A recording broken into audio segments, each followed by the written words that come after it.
Greetings gastronauts, this is KeefCooks, I'm Keef, and today I'm going to do the thing that I actually consume this several times a week, every week without fail, but not this version. I usually get it out of a tin.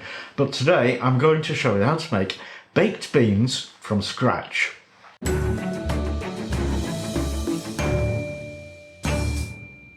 So before we start, quick shout out to my new Patreon fan, Zach Turner. Welcome Zach, and thank you.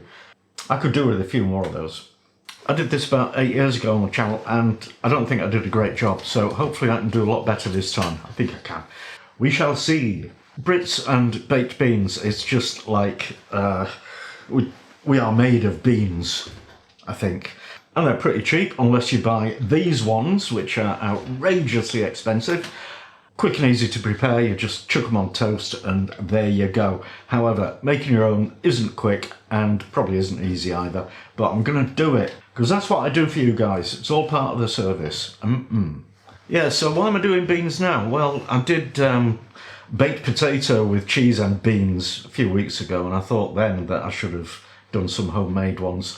And also recently there's been a news article where Heinz have been accused of shrinkflation because they've reduced the amount of beans in their cans. So I got one of their very expensive cans, and on the back, ingredients, beans, 50%.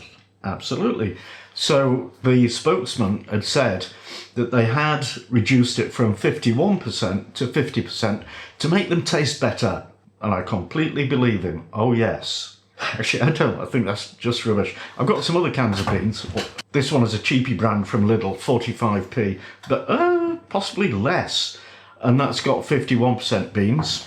And this empty one is from Tesco, and this has got 49% beans. And actually, this is what I usually get because I don't mind them at all. I think they're quite pleasant. And honestly, I don't think the percentage of beans makes that much difference as long as it's around about 50%. So anyway, I'm waffling on. If you enjoy this video, give it a like, share, subscribe, etc. And let's do it.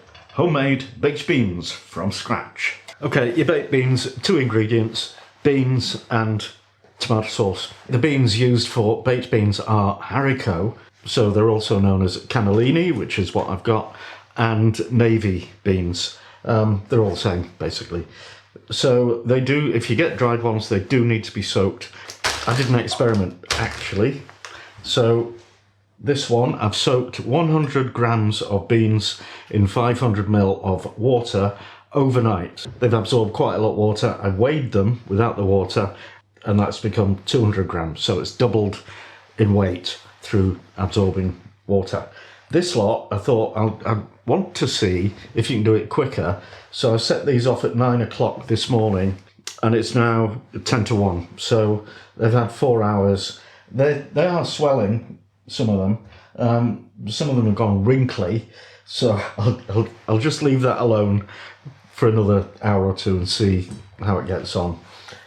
So I may or may not end up using those, but these are definitely ready to use.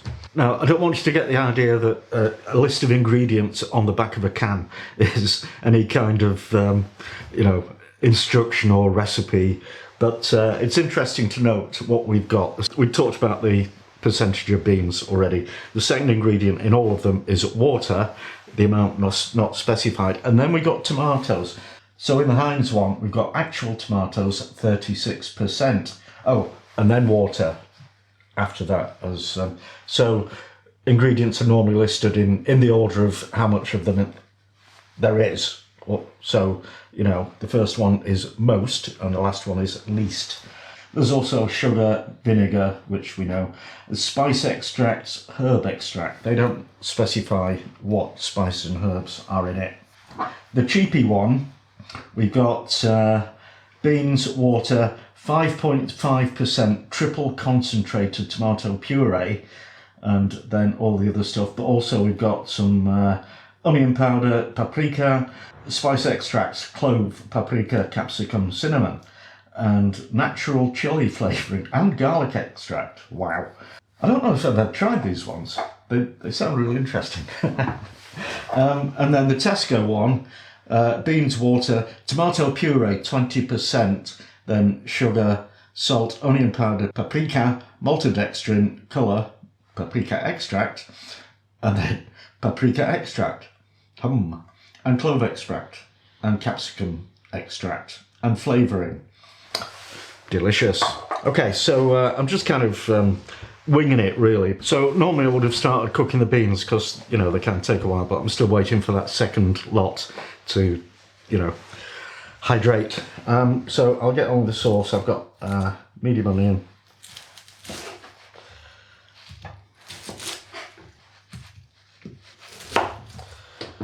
So peel that and slice and dice it with your magic knife.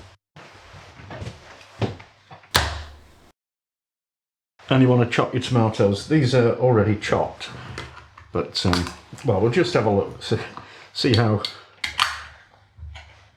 Okay, yeah, they're quite finely chopped, so I won't need to do any more work to that. So let's go over there and do a bit of cooking. So heat some oil in a heavy bottom pan, not too hot, and then add the chopped onion. You want that to cook, saute gently for 5 to 10 minutes till it's softened but not browned. And then add the can of tomatoes and half a cup of tomato passata, and rinse the cup out with half a cup of water. Now add a 1/4 teaspoon of ground cloves and a teaspoon of paprika.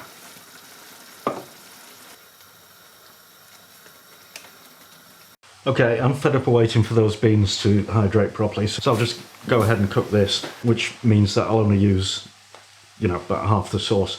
These need to go in a pan of water. Bring it to the boil and let it boil for 10 minutes and then turn it down to a simmer.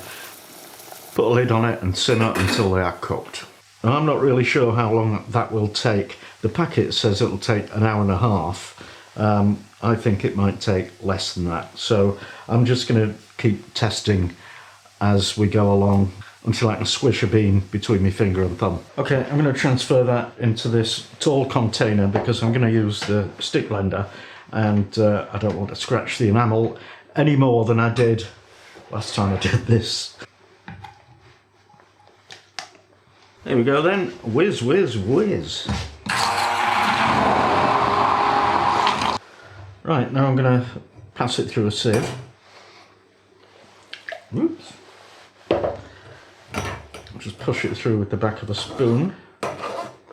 This could take some time. Come back in a bit. So there's the lovely smooth tomatoey stuff, and now we need to mess about with it to get its flavour and consistency right. So I can tell you straight away that's too thick. I'm going to add some water because the sauce with commercial baked beans is quite runny, and I'm going to add a tablespoon of sugar and a tablespoon of white wine vinegar. Stir those in and give them a taste and see what I think. Okay, so I'm just going to weigh the beans. So that's 239, call it 240 grams, and then we want the equivalent amount of sauce.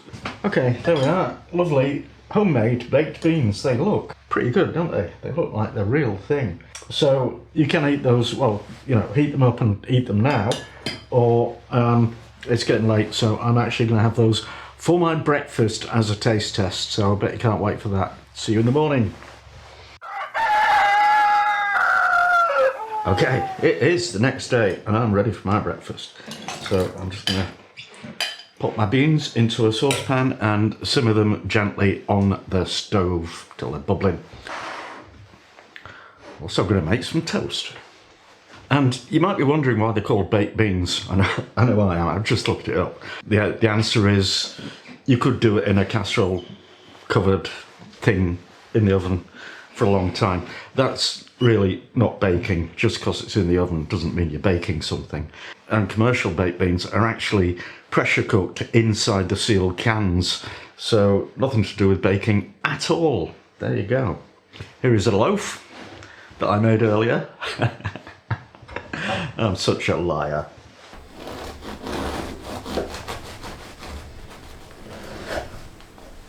So let's assemble our beans on toast, and the first thing you must do is put an unhealthy amount of butter on your toast, because when that melts in conjunction with the beans, it's just wonderful.